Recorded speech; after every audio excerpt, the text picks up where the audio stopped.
آیت نمبر 49 پر غور کیا تو ہمارے سامنے یہ بات نکھر کر واضح ہوئی کہ وہ لوگ جو اپنی زندگی میں تقوی کو ملحوظ خاطر رکھتے ہیں، اللہ سبحانہ و تعالی نے دنیا اور آخرت کی کامیابیاں بھی ان کے لیے ہی رکھی ہیں۔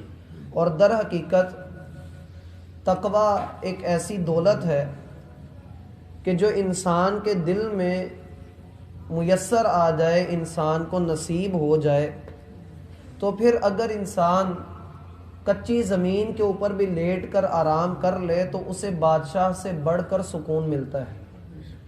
اور یہ اللہ رب العالمین کی عطا ہے کہ اللہ رب العالمین اپنے بندوں میں سے جن کو چاہتا ہے اس دین کے لیے، اس رستے کے لیے چن لیتا ہے۔ رسول اللہ صلی اللہ علیہ وسلم کا فرمان ہے، اذا اراد اللہ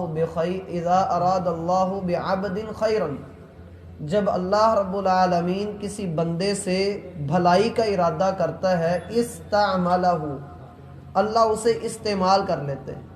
صحابہ نے پوچھا ہے اللہ کے رسول، اللہ اسے کیسے استعمال کرتے ہیں؟ آپ علیہ الصلاۃ والسلام نے فرمایا اللہ اس کے لیے ہر نیک عمل کو آسان کر دیتے ہیں، اور وہ اس نیک عمل کو کر کے اللہ رب العالمین کے دین کے اوپر عمل کر کے اللہ رب العالمین کے ہاں کامیاب ہو جاتا ہے۔ ہم نے اپنی پچھلی ملاقات میں یہ بات پڑھی کہ متقین کے لیے بہترین ٹھکانہ ہے، لحسن مآب۔ میں نے کئی مرتبہ یہ بات آپ لوگوں کو بتلائی ہے کہ قرآن کی تفسیر کرتا ہے۔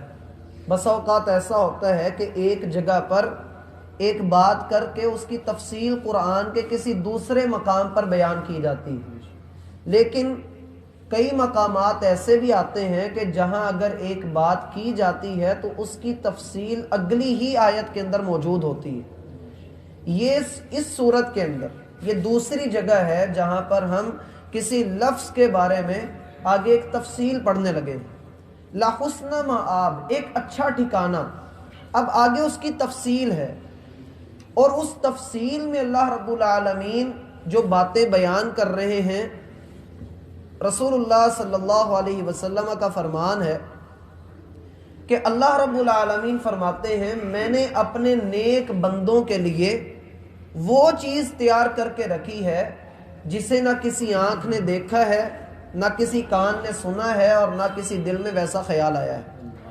انسان کی بڑی بڑی خواہشات دنیا کے اندر پوری ہوتی ہیں، بڑے بڑے انعامات اس کو ملتے ہیں، لیکن میرے اور آپ کے دل میں اور دنیا کے ہر بندے کے دل میں یہ خواہش ضرور ہوتی ہے کہ یار میرے پاس وہ چیز ہو جو کسی کے پاس بھی نہ ہو، میں کوئی ایسی چیز بناؤں جو کسی نے بھی نہ بنائی ہو، سب سے ہٹ کر میرا کام ہو۔ تو میرا بھائی جو جنتی ہوں گے، یہ واحد ان کی خوشی ہوگی کہ جب وہ جنت میں داخل ہوں گے تو وہ چیزیں دیکھیں گے جن کو دنیا میں کائنات میں کسی نے بھی نہیں دیکھا ہوا، وہ ان چیزوں کا دیدار کریں گے۔ اللہ ہمارا شمار ان کے اندر فرمائے۔ فرمایا جنات عدن۔ بعض اہل علم کہتے ہیں کہ عدن جو ہے یہ الگ سے ایک مستقل جنت ہے، عدن الگ سے ایک مستقل جنت ہے۔ یاد رکھیے کہ جنت پر ہمارا ایمان ہمارے ایمان کا حصہ ہے۔ اگر کوئی بندہ جنت کا انکار کرتا ہے تو اس کا ایمان سالم نہیں ہے، اس کے ایمان میں نقص ہے۔ اور رسول اللہ صلی اللہ علیہ وسلم نے فرمایا جو بندہ کہے کہ اللہ کے سوا کوئی معبود برحق نہیں، وہ اکیلا ہے، اس کا کوئی شریک نہیں، میں محمد صلی اللہ علیہ وسلم اللہ کا بندہ اور اللہ کا رسول ہوں، عیسیٰ بھی اللہ کے رسول ہیں، وہ اللہ کی روح اور اللہ کا کلمہ ہے، اور جنت برحق ہے، جہنم برحق ہے، تو جنت کے اندر یہ بندہ 8 دروازوں میں سے جس سے چاہے داخل ہو جائے، جو بندہ اس بات کی گواہی دے۔ تو جنت پر ایمان لانا یہ ہمارے ایمان کا حصہ ہے۔ جنت کے ٹوٹل 8 دروازے ہیں، جنت کے ٹوٹل 8 دروازے ہیں، جیسا کہ صحیح بخاری کی یہ روایت میں نے آپ کے سامنے رکھی، اور بڑی مشہور روایت ہے۔ جو بندہ وضو کے بعد اشہد اللہ الہ الا اللہ مکمل پڑھتا ہے، اس کے لیے جنت کے 8 دروازے کھول دیے جاتے ہیں۔ تو یہ دلیل ہے اس بات کی، جنت کے 8 دروازے ہیں اور جہنم کے 7 دروازے ہیں، جہنم کے 7 دروازے ہیں۔ قرآن میں آتا ہے لہا 7 ابواب، جہنم کے 7 دروازے ہیں۔ تو جنت کے جو 8 دروازے ہیں ان میں جو اللہ رب العالمین جس جنت کی بات کر رہے ہیں وہ جنت عدن ہے۔ عدن جیسا کہ میں نے ذکر کیا، بعض اہل علم نے اس کو الگ سے ایک جنت تصور کیا ہے، یہ اللہ ہی بہتر جانتا ہے۔ عدن کے لغوی معنی ہوتے ہیں ہمیشہ رہنے والی۔ دنیا کے اندر انسان نے بڑے باغات دیکھے ہیں، آپ کے جنگ کے قریب ایک بہترین باغ ہے، چھانگا مانگا کے باغات ہیں، دور نہ جائیں آپ کا جناح پارک ہے، بہت سارے باغات ہیں جن کو انسان دیکھتا ہے، لیکن یہ وہ باغات ہیں کہ ٹھنڈ آتی ہے تو سارے پتے جھڑ جاتے ہیں، ویرانی آ جاتی ہے۔ اللہ رب العالمین ان باغات کی، ان اچھے ٹھکانوں کی خوشخبری دے رہے ہیں کہ جن کو فنا نہیں ہے، جن میں ویرانی نہیں ہے۔ مفتحتن لہم الابواب، جنتیوں کے لیے ان کے دروازے کھلے ہوئے ہوں گے۔ صحیح بخاری میں آتا ہے، رسول اللہ صلی اللہ علیہ وسلم فرماتے ہیں کہ جنتیوں کو جب پل سے گزار لیا جائے گا، پل صراط سے، اور وہ پرلی سائیڈ پر اتر جائیں گے اور سامنے جنت میں انہوں نے اب داخل ہونا ہوگا، تو وہاں ان کو روک لیا جائے گا اور روک کر انہوں نے آپس میں دنیا میں جو ایک دوسرے سے زیادتیاں کی ہوں گی ان کے بدلے دلوائے جائیں گے۔ جب بدلے لے لیے جائیں گے، سارے گناہوں سے پاک ہو جائیں گے، پھر اللہ رب العالمین ان کو جنت میں داخل کرے گا۔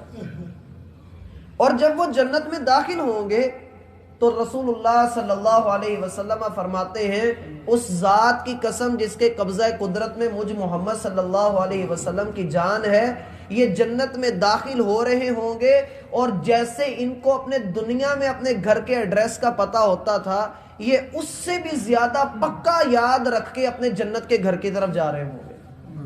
تو کہا جنات عدن مفتحت لہم الابواب، ان کے لیے وہ دروازے کھلے ہوئے ہوں گے۔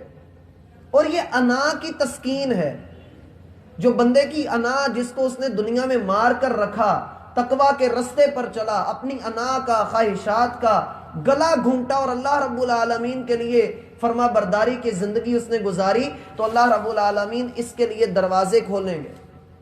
اور پھر کیا ہوگا؟ متکئین فیہا، وہ اس میں تکیے لگا کر بیٹھے ہوئے ہوں گے، جیسے بھی وہ مناسب سمجھیں گے تکیے لگا کر بیٹھے ہوں گے، جیسے کہ اللہ کا فرمان ہے فی جنت عالیہ۔ آگے کیا آتا ہے؟ کیوں بھائی کیا آتا ہے آگے؟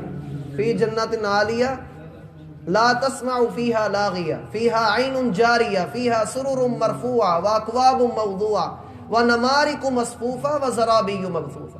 وہ ایسی اونچی جنت ہے کہ جس میں کوئی گندی بات سننے کو نہیں ملے گی۔ فیہا عین جاریہ، جاری چشمے ہوں گے۔ فیہا سرر مرفوعہ، اونچی مسندیں، اونچی کرسیاں ملیں گی۔ وَأَكْوَابٌ مَوْضُوعَةٌ، اور ایسے بندے کو آب خورے اور شراب اور جام پلائے جائیں گے جو مہر بند ہوں گے۔ وَنَمَارِقُ مَصْفُوفَةٌ، اور نرم تکیے ہوں گے۔ وَزَرَابِيُّ مَبْثُوثَةٌ، اور اللہ رب العالمین نے ان کے لیے یہ تکیے اور مسندیں تیار کر کے رکھی ہوں گی۔ پھر فرمایا فَلَا يَنظُرُونَ إِلَى الْإِبِلِ كَيْفَ خُلِقَتْ، دنیا میں تھوڑا سا اس کا منظر دیکھو کہ اونچی کرسیاں اللہ نے وہ لمبی اونٹ کی کوہان کے اندر رکھی، اونٹ کی کوہان بھی اونچی ہے، جس طرح سے یہ اونچی ہے ایسے کل اونچی جنتوں میں تمہیں اونچی کرسیاں عطا کی جائیں گی۔ متکئین فیہا، وہ اس میں ٹیک لگا کر بیٹھے ہوئے ہوں گے۔ ہم یہیں پر اکتفا کرتے ہیں۔ ایک آخری بات آپ لوگوں کو بتا دوں، رسول اللہ صلی اللہ علیہ وسلم فرماتے ہیں، اور قرآن میں بھی 14ویں پارے کے اندر یہ بات آتی ہے کہ جب جنتیوں کو جنت میں داخل کر دیا جائے گا، اللہ فرماتے ہیں وَنَزَعْنَا مَا فِي صُدُورِهِم مِّن غِلٍّ إِخْوَانًا عَلَى سُرُرٍ مُتَقَابِلِينَ، ہم جب جنتیوں کو جنت میں داخل کریں گے تو ہر جنتی کے دل سے دنیا کی نفرتیں، بغض، کینے، حسد، یہ سب کچھ نکال دیں گے۔ میرا بھائی دیکھیے نا کہ میرے دل میں کسی مسلمان بھائی کے لیے اگر ایسے جذبات ہیں، اس کی جنت کا بھی فیصلہ ہو گیا، میری جنت کا بھی فیصلہ ہو گیا۔ ہم اب جنت کے اندر جائیں اور دل میں وہی بغض کینے رکھے ہوں تو پھر جنت جنت نہیں، پھر وہ جنت جنت نہیں ہے۔ آپ جتنی مرضی بہترین جگہ پر چلے جائیں دنیا کے اندر، اگر آپ کے دل کا موسم ٹھیک نہیں تو پھر وہ جگہ بھی ٹھیک نہیں۔ ایسے ہی اللہ رب العالمین نے جنت کو ایسی کمال جگہ بنایا ہے کہ جس میں نہ بغض ہوگا نہ کینہ ہوگا. اللہ فرماتے ہیں ہم سب کچھ ان کے دلوں سے نکال دیں گے. پھر جب وہ جنت کے اندر داخل ہوں گے, حدیث میں آتا ہے بندہ سانس بھی لے گا تو سانس کے ساتھ سبحان اللہ الحمدللہ کی آواز آئے گی. تو اللہ رب العالمین ہمیں دنیا میں بھی حسد اور کینے سے محفوظ فرمائے اور صحیح معنوں میں ہمیں دین اسلام پر چلنے کی توفیق دے, اور اللہ رب العالمین ہمیں یوں ہی جنت الفردوس کے اندر بلا حساب کتاب اکٹھا فرمائے.